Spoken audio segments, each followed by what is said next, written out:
우리 말씀을 읽기 전에 어젯밤에 들어온 긴급 기도 요청입니다. 아시안 미션 센터에서 보냈는데 그 바울 선교회에서 파송한 아프리카 차드라고 하는 나라에 그 10년째 사역 중인 김인태 유지현 선교사 부부인데 그 부인되는 유지현 선교사가 화장실에서 쓰러져 있는 모습으로 발견돼서 뇌출혈 5단계 중 4단계라고 그럽니다. 차드에서는 도저히 치료 방법이 없어서 한국으로 후송해야만 된다고 해서 오늘 이제 한국으로 후송하게 되는데 그 후송 비용이나 이게 만만치 않습니다. 특별히 2살 된 아들이 있고 5살 된 딸이 있습니다. 이 차드에서 그 국립대학에서 그 학생들 위주로 선교 활동을 하던 선교사입니다.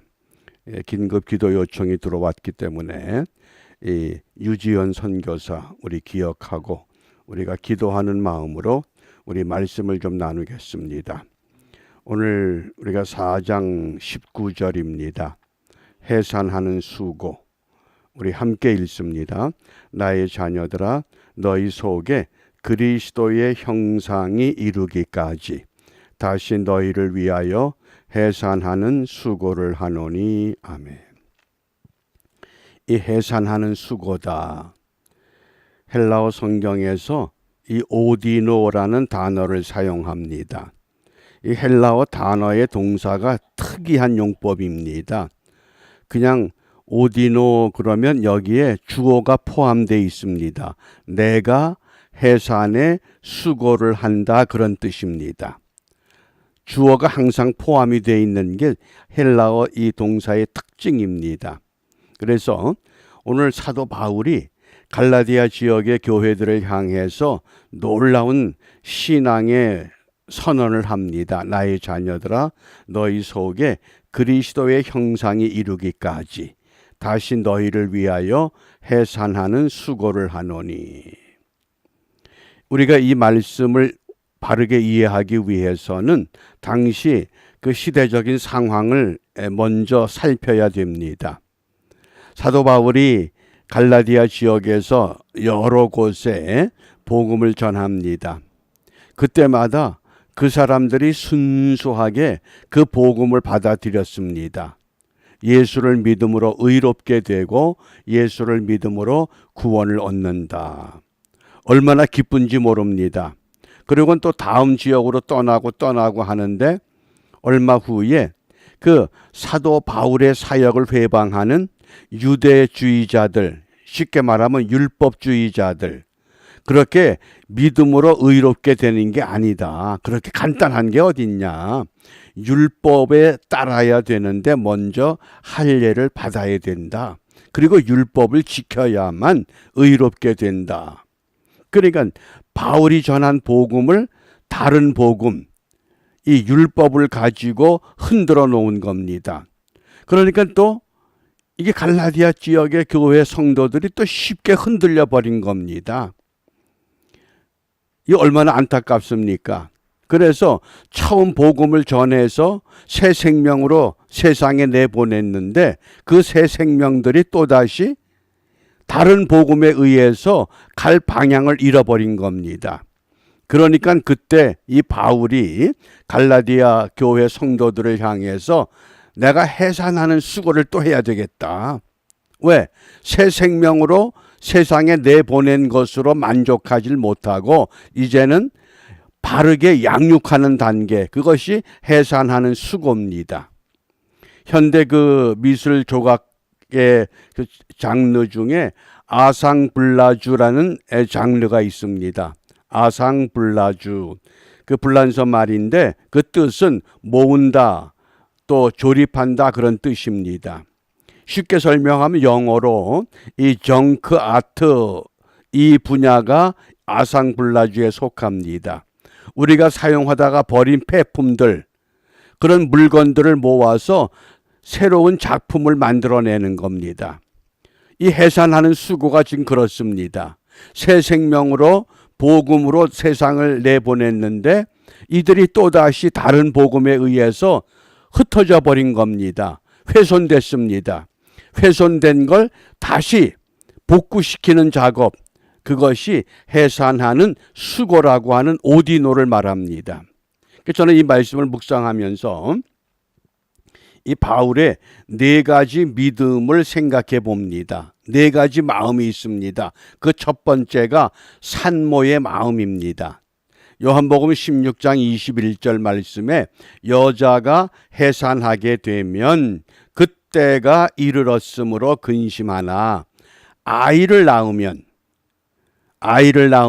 세상에 사람 난 기쁨을 인하여 그 고통을 다시 기억지 아니하느니라. 여기 남자를 낳았느냐 여자를 낳았느냐가 아니라 아이를 낳으면 사람 난 기쁨.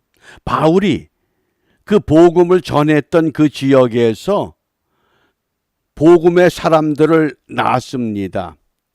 그런데 그들이 복음으로 살아가질 못하고 다른 복음에 의해서 흔들렸을 때에 다시 산모의 마음을 갖게 되는 겁니다.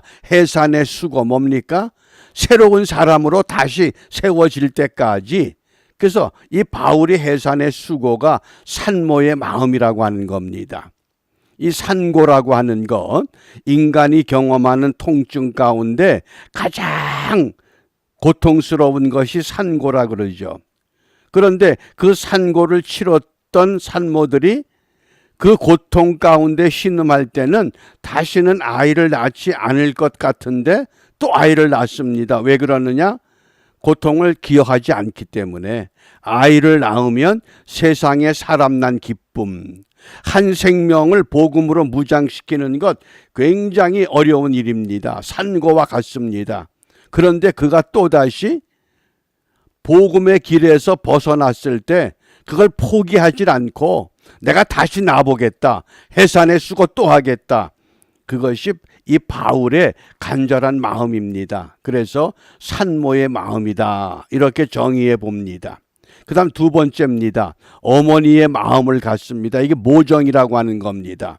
오늘 본문 26절에 오직 위에 있는 예루살렘은 자유자니 곧 우리 어머니다.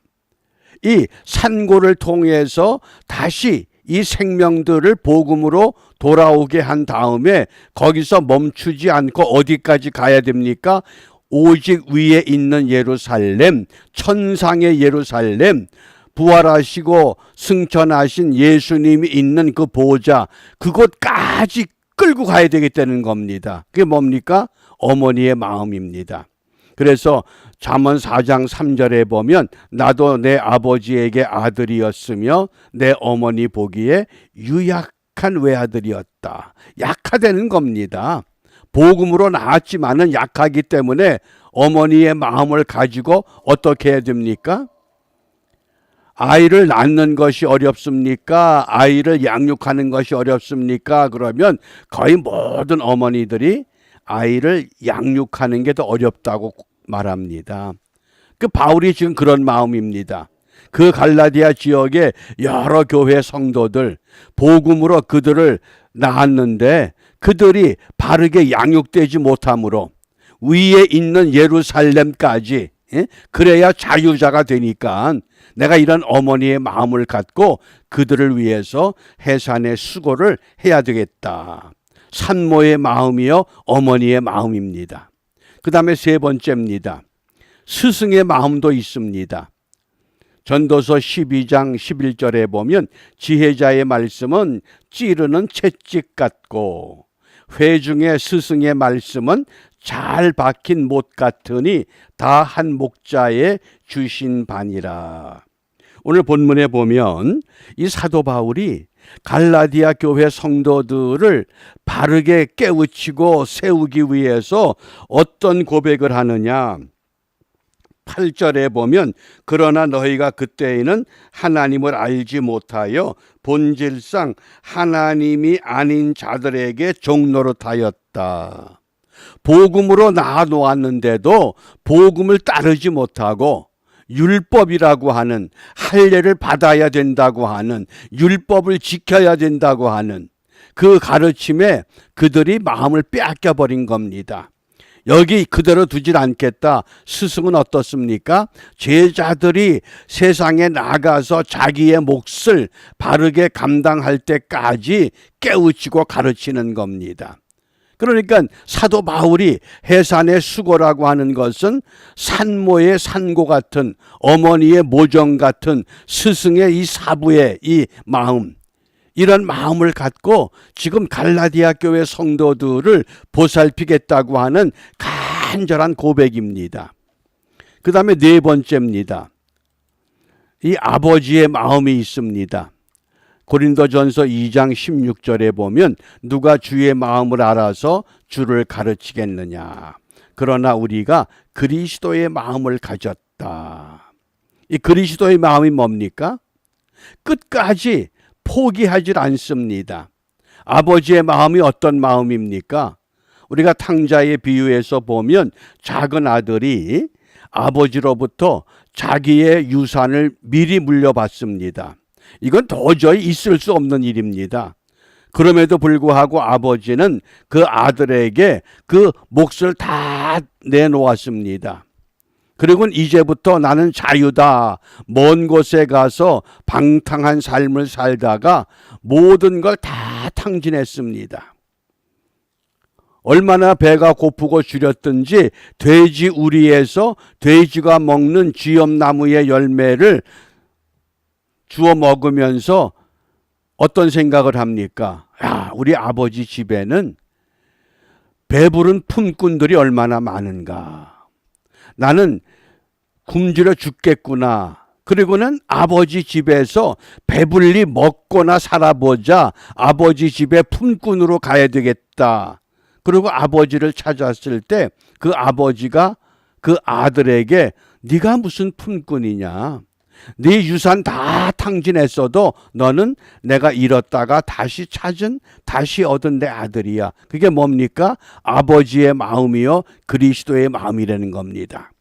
이런 마음을 가지고 오늘 사도 바울이 그렇게 열심히 복음을 전해서 하나님의 사람들로 세워놓았는데 다른 복음에 의해서, 율법에 의해서, 할례에 의해서, 유대주의자들에 의해서 흔들려 버린 그런 교인들, 한편 생각하면 그래 이제 내 할 도리 다 했다. 그리고 포기할 만도 한데 바울은 그렇지 않습니다. 내가 너희들을 위해서 해산하는 수고를 또 해야 되겠다.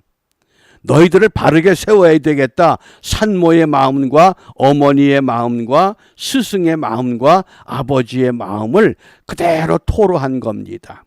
그러면서 이 생명들을 바르게 세우는 것, 그것이 바울의 염원이라고 한다면 오늘 우리가 어떤 마음, 어떤 믿음을 가져야 됩니까? 그래서 오늘 우리가 무엇을 기도할 것이냐? 누가복음 19장 10절에 보면 인자에 온 것은 잃어버린 자를 찾아 구원하려 함이다. 그래서 우리가 오늘 잃어버린 생명을 찾기 위해서 내 주위에서 정말 잃어버린 생명이 누군가, 태신자를 찾아야 됩니다. 태아라고 하는 것은 아직 생명으로 이 땅에 나오지 못한 존재입니다. 그러니까 반드시 믿어야 할 사람, 태신자가 있다는 겁니다. 그 태신자를 우리가 찾아서 우리 마음에 사도 바울처럼 품고 해산하는 수고를 통해서 하나님의 생명으로, 하나님의 사람으로 이 땅에 세워나갈 때까지 우리가 우리에게 주어진 본분, 우리가 믿음의 도리 잘 감당해야만 합니다. 더불어서 처음에 소개했던 우리 이 유지현 선교사, 오늘 차드에서 한국으로 후송돼야 하는 이 모든 과정과 그 모든 필요한 그 경비가 잘 해결돼서 은혜롭게 회복할 수 있는 은총을 우리가 함께 기도해 주시기를 바랍니다. 기도합니다. 역사의 주인 되시는 아버지 하나님, 우리의 삶과 우리의 죽음도 온전히 주의 것입니다. 사도 바울과 같이 살아도 주를 위하여 죽어도 주를 위하여 온전히 맡겨진 우리의 생애 이온즉 이 한날을 통해서 바울과 같은 해산의 수고의 마음을 우리 모두 회복시켜 주시고 이 땅에서 구원받아야 할 생명이 누군가를 찾아 그들을 위해서 다시 한번 믿음으로 간구하며 기도하여 하나님의 생명으로 이 땅에 세워나가는 기쁨을 우리 모두 함께 누릴 수 있도록 인도하여 주시옵소서. 특별히 아프리카 차드에서 10년차 선교 활동하던 유지연 선교사 뇌출혈로 쓰러져서 이제 한국으로 후송해야만 하는 긴급한 상황입니다. 비옵지는 후송의 모든 과정 순탄한 길 열어주시고 또 그것에 필요한 모든 경비까지도 우리 하나님 선한 손길들을 통해서 해결하여 속히 완쾌된 후에 다시 현장에 나아가 복음 전하는 일에 부족함이 없도록 인도하여 주시옵소서. 우리에게 건강이 있고 우리에게 생명이 있을 때에 주님께서 분부한 것, 주님께서 말씀한 것 땅끝까지 이르러 내 증인되라 하셨사온즉 우리가 땅끝까지는 가지 못할지라도 내 삶의 자리에서 내 삶의 현장에서 복음을 받아들여야만 하는 생명들 그들을 찾아서 주님 앞에 세워나가는 일에 부족함이 없는 우리 모두가 될 수 있도록 축복하여 주시옵소서. 예수님 이름으로 기도합니다. 아멘.